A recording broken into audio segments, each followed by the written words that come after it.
Mi historia creo que no es mejor que ninguna de las personas que están aquí, y la única diferencia que estoy sentado aquí es por los años que he venido y no el momento, porque si hubiera venido a día de hoy que estamos viviendo estaría ahí en ese autobús, ¿no? Pues mi historia es como cualquier otro africano que intenta buscarse la vida, de la vida que no tenemos en nuestros países, teniendo los recursos que tenemos y que venimos aquí para intentar salir adelante.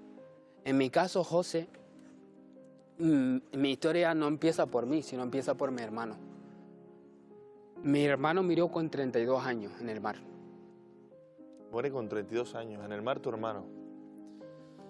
¿Tú con qué edad decides embarcarte y venir hasta Canarias? Yo decido embarcarme a venir a Canarias con 12 años. 12 años. ¿Tu hermano en ese momento ya había muerto. fallecido? Mi hermano había fallecido. Ya ibas con ese antecedente, pensando que podías morir, lo habías vivido muy de cerca. Sí, en la familia, nosotros pues una tarde cualquiera, sentado en casa y nos llega la noticia, ¿no? Que un barco había derramado en el mar y que entre ellos estaba mi hermano, de 32 años, que me deja un sobrino y una sobrina. Un sobrino y una sobrina. ¿Ese sobrino y esa sobrina se encuentran ahora mismo en Canarias o siguen en África? Está en África, en Costa de Marfil. En Costa de Marfil. Sí. ¿Qué edad tenían? La otra tenía 6 meses y el mayor tenía 2 añitos. ¿Quién se hace cargo de esos dos niños? Nuestra familia. Familia. Y la madre. Bueno, situación complicada la de tu hermano. Se quedan esos niños de 6 meses, otros de pocos años, se quedan sin padre. Y Amadou, como he dicho, tú decides, a pesar de que tu hermano pierde la vida en el mar, embarcarte para buscar una vida mejor. ¿Cómo fue ese trayecto?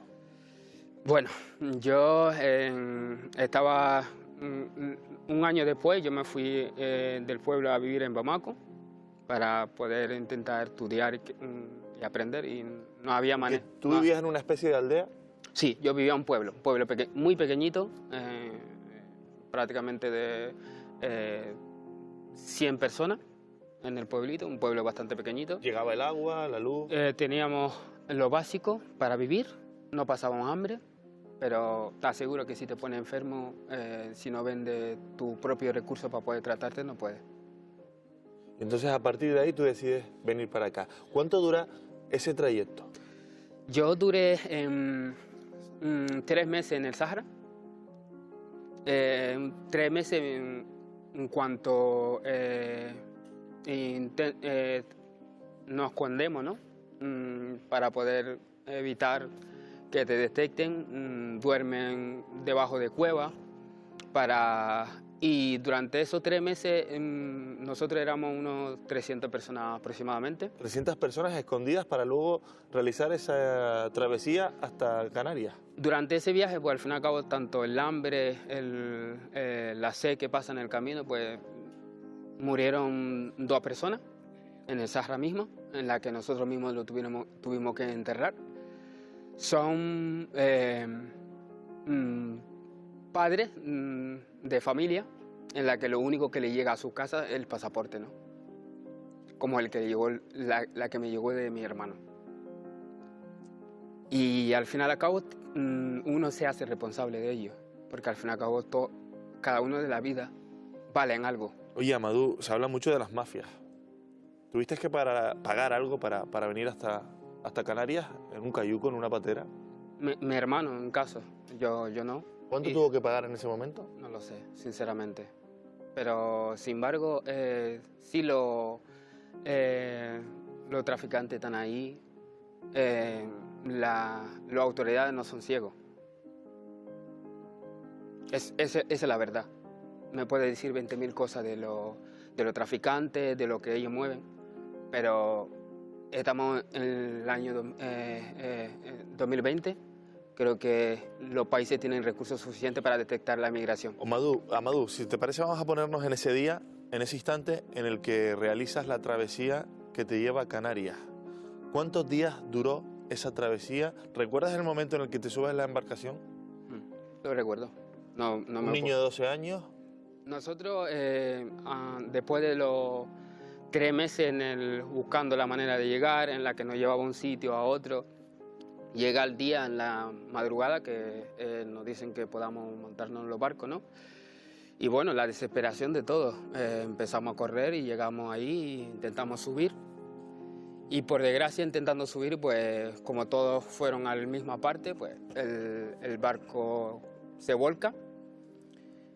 Y al volcarse, pues prácticamente no estábamos muy lejos tampoco, o sea, no te podías morir, pero en ese mismo momento yo no tenía ningún tipo de miedo, porque al fin y al cabo si moría iba a estar con mi hermano, y para mí eso era suficiente. ¿Y qué hacen cuando se vuelca ese barco? Se volca y lo vuelven a poner en su punto, y el capitán comunica que la barca tiene un agujero, y que si subíamos todo, a lo mejor podía ser que no llegábamos. ¿Qué dijeron en ese momento? ¿Que sí, que se subían?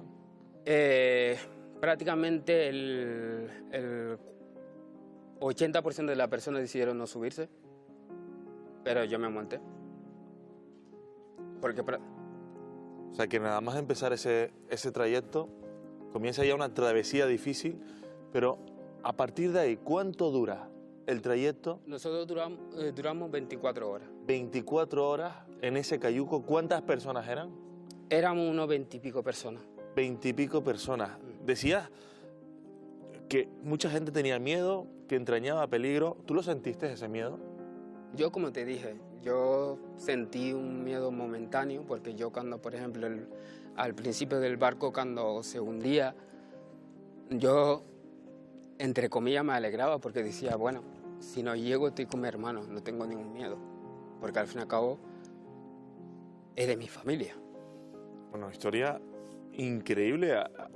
Al final, para vivir, uno tiene que hacer malabares. En tu caso, Amadou, ¿a qué isla llegaste? Yo llegué en Lanzarote. Llegaste a la isla de Lanzarote. Cuando llegas a la isla de Lanzarote, pisas tierra, ¿te encuentras a gente buena, gente que intenta ayudarte? Gente maravillosa, gente canaria, gente pura. ¿Qué es lo que te dicen? Nada más llegar, te ofrecen comida, te ofrecen manta para taparte. Me ofrecen una manta, la ropa que llevaba día ahí con ellos, me ofrecen otros pantalones, me cambio y bueno, me lleva a un sitio para que pudiera comer, ir al médico para analizarme que no tenga nada y demás. Y a partir de ahí, bueno, pues empieza uno pues, a otras carreras de la vida, ¿no? Amadou, si de algo tenemos que estar orgullosos es de la solidaridad de todos los canarios. Son mayoría, somos mayoría los canarios que constantemente mostramos hasta